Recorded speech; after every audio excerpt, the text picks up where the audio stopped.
E chegámos com o João. João, seja bem-vindo. Muito Olá, obrigada. bom dia, Cristina. João Morgado, que vem muito bem acompanhado. Oh, João, eu acho que melhor do que ninguém o João consegue apresentar-me quem são os seus dois colegas de conversa. Quem são? Nós vamos conversar mais com eles, mas são índios Pataxó, que estão aqui em Portugal e que nos vêm falar da sua cultura e vêm-nos falar do Brasil de uma forma geral. Porque quando lá chegámos, eles já lá estavam. Já lá estavam. É? E é das tradições que vamos a falar. De facto, este é o seu trabalho, o seu livro, que nos fala do lado desconhecido de Pedro Álvares Cabral. O que é que nós não conhecemos dele? Quase tudo. Não, Pedro Álvares Cabral, toda a gente ouviu falar dele da escola. A gente sabe que descobriu o Brasil.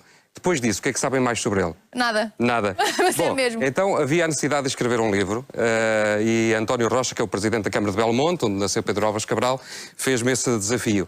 Esta é a história de Pedro Álvares Cabral, que nasceu em Belmonte, lá nas Serranias, mas acabou por se fazer... Era grande, conhecido. não era? Era grande, muito grande.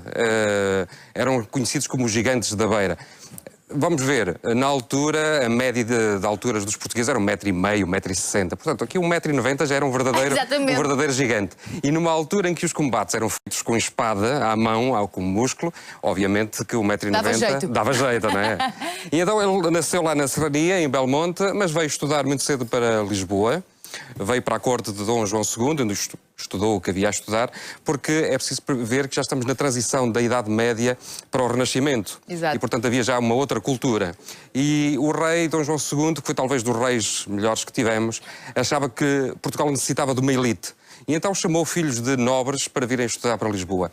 Os Cabrais eram uma família muito nobre, muito leal ao rei, estavam isentos do juramento de lealdade, porque tinham já dado provas. E então Pedro Álvares Cabral e o seu irmão mais velho, João, vieram estudar para Lisboa, estudar o que havia para estudar na altura, a álgebra, a filosofia, a astronomia e, obviamente, as artes da guerra. Andar a cavalo, manejar as armas. Depois fizeram-se cavaleiros em Marrocos, nas praças de África, onde combateram cerca de 8 anos. Regressaram... Não usavam Facebook na altura, pois não? Penso que não. Eu estou na dúvida, mas creio que não. Mas usavam a bússola para chegar onde tinham que chegar. E chegavam, o que é mais incrível. E depois, então, regressou ao reino. Quando regressou ao reino, quem estava em alta era Vasco da Gama. Tinha acabado de descobrir o caminho marítimo para a Índia. Mas o rei nomeou almirante dos mares, nessa altura já estamos a falar de Dom Manuel I, e Vasco da Gama iria com todos os barcos que saíssem para a Índia. Ora, acontece que a primeira frota que sai para a Índia, Vasco da Gama é posto de lado e aparece Pedro Álvares Cabral. Pronto. Temos uma novela já. Exatamente. Ou seja, os dois não se entendiam. Não se entendiam. Odiavam-se. Criou-se aqui uma guerra. Portanto, é preciso perceber o que é que correu mal com o Vasco da Gama e é preciso perceber como é que Pedro Álvares Cabral aparece. Porque realmente era um homem já de valores, de conhecimentos, que estava ligado também à Ordem da Cruz de Cristo, que era muito influente, e, portanto, ele acaba por assumir o comando da armada que vai para as Índias. Na altura, as Índias era o grande objetivo de Dom Manuel I. Estavam lá as especiarias, que era muito importante. Sim. As especiarias, nós hoje não temos a noção da importância que tinham as especiarias na altura. Na altura não havia frigoríficos também, não era só o Facebook que faltava. Também faltavam os frigoríficos. Para conservar os alimentos. Para conservar os alimentos. O que acontecia é que os alimentos, passados uns tempos, já estavam rançosos, já cheiravam mal, já sabiam mal. As especiarias, além de ajudarem a conservar os alimentos, davam um sabor que amenizava o ranço. Exatamente. Então, obviamente que as famílias nobres, quando começaram a provar as especiarias, já não quiseram outra coisa. Isto era realmente fabuloso para eles. Os nobres estavam dispostos a pagar o que fosse preciso pelas especiarias. Ora, as especiarias... Os Pataxó já conheciam as especiarias nessa altura? Eles tinham as suas próprias especiarias. Sim. Na altura, as especiarias vinham das Índias por terra, vinham até aos mercados de Veneza. Mas depois, quando os mouros conquistaram Constantinopla, cortaram ali o comércio. E então, Dom Manuel pensou que se trouxesse as especiarias por mar, conseguia tê-las a 1/10 do preço que vinham por terra. Ora, isto era uma verdadeira fortuna na altura. A economia já a gerir tudo na altura também, não é? Já. A economia está sempre presente em tudo. E vejam que a frota que foi para a Índia levava dinheiro do Estado, do rei, levava dinheiro emprestado, já nessa altura andávamos a pedir empréstimos, e já havia privados que também iam na frota. Portanto, já havia as participações público-privadas. Portanto, a história repete-se muitas vezes. Nos índios Pataxó, o que é que mudou nestes anos todos depois? Ou mantém-se tudo igual? Bom, vamos ter que falar com ele. É o Raoni e a Kamini, é isso? Pronto, não me enganei. Vocês mantêm as tradições da altura? Bom, nós, o povo Pataxó, que estamos lá depois de 5 séculos e 15 anos até hoje, muitas das nossas tradições, principalmente o idioma, foi afetado com esse contato, né?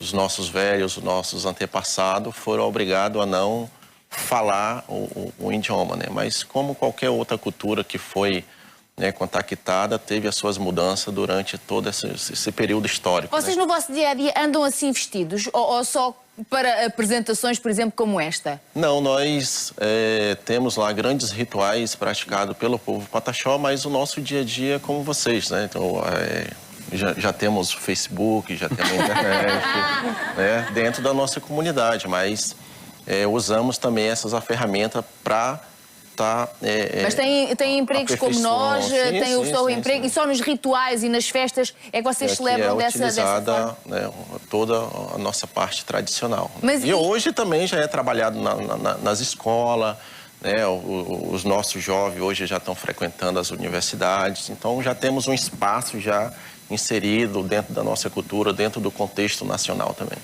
Essas bolinhas, o que é que querem dizer?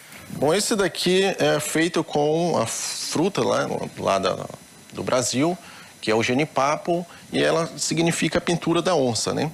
A gente temos o barro amarelo que passa, que serve também para a hidratação da pele, e aí depois a gente só vem com o preto para poder simbolizar a pintura da onça. Mas isso depois sai ou não? Ou isso fica... Sai.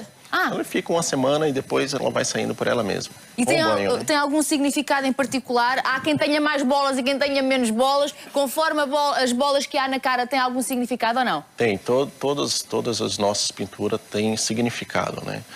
Mas tem pinturas que você precisa de mais detalhe e tem outras que você precisa de menos, né? Mas é o quê? Há uma hierarquia, por exemplo? Por exemplo, essas bolinhas, a gente se utilizou de uma tampa de garrafa, né, para poder facilitar. Então, buscamos também outros meios, né? Mas tem, por exemplo, o jovem que é solteiro, né? Sim. Ele se destaca pelas suas pinturas mais detalhadas, porque ele é solteiro.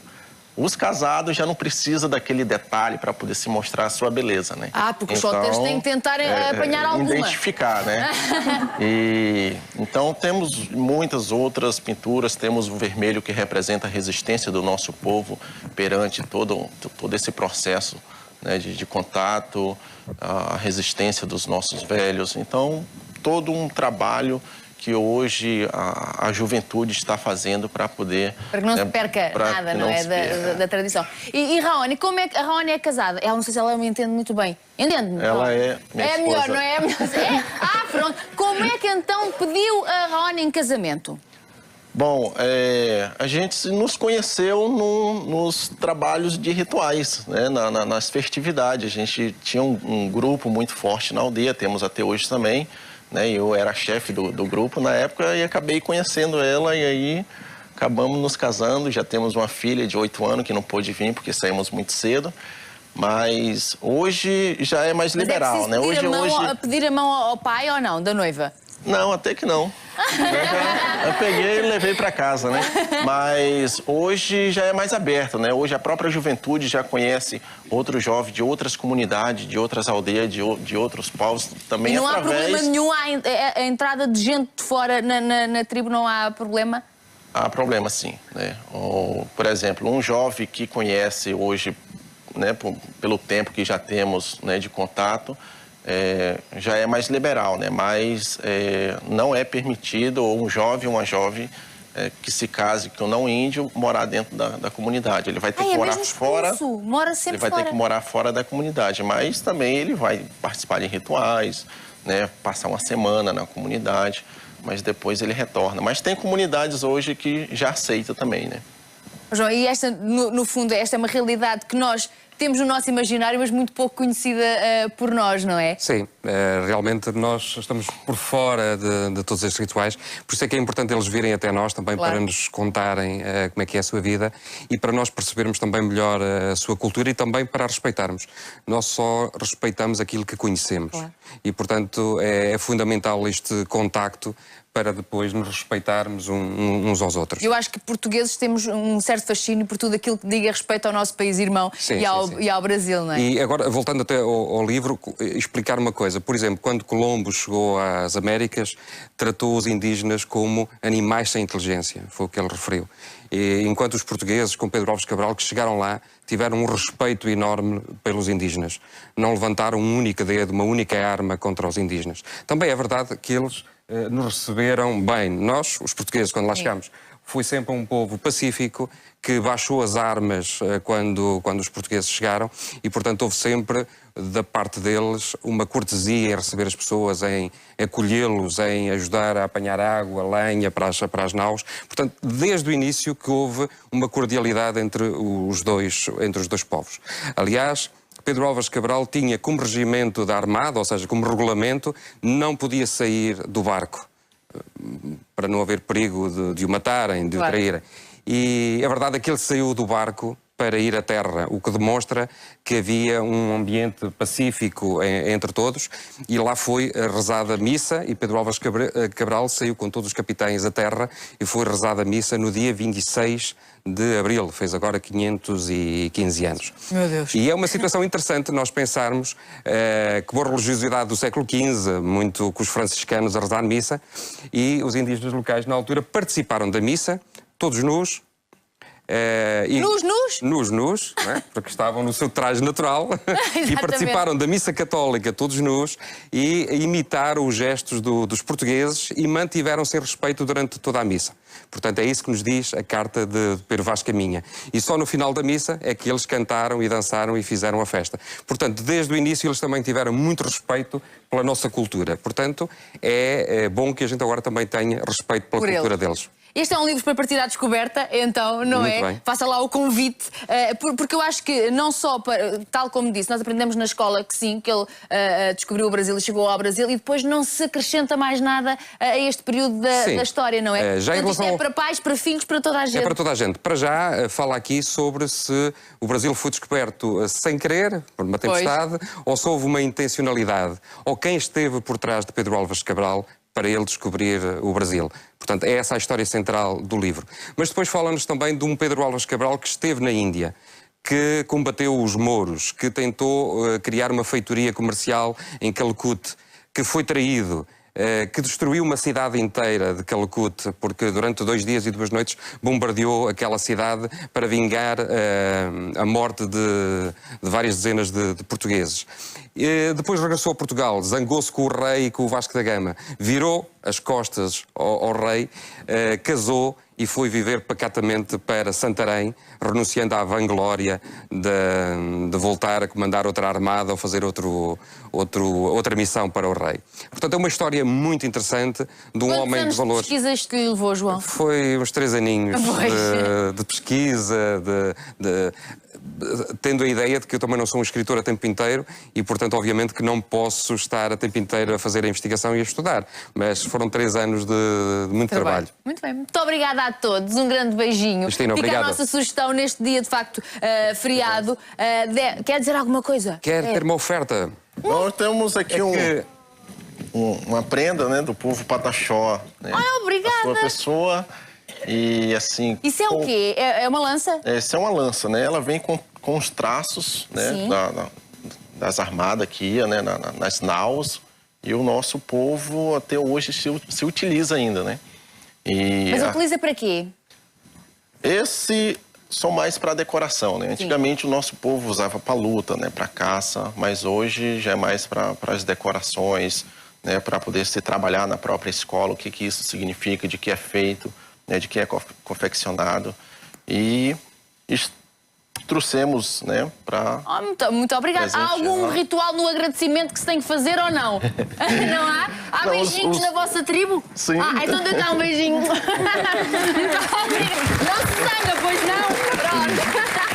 Muito obrigada mesmo pela oferta. Em nome do povo Pataxó, queremos agradecer a oportunidade E viemos aqui também a Portugal, a convite da Câmara de Belmonte, fazer a Festa do Brasil aqui, que se encerrou no dia 26, né, com a grande missa, que é onde participamos também. E eu terei todo o gosto, e até podemos combinar isso, João, um dia que eu vá ao Brasil, de visitarmos a tribo e de fazermos um trabalho com isso. Está combinado, que é para eu ver aquela malta toda. Ainda me caso por lá. Sim.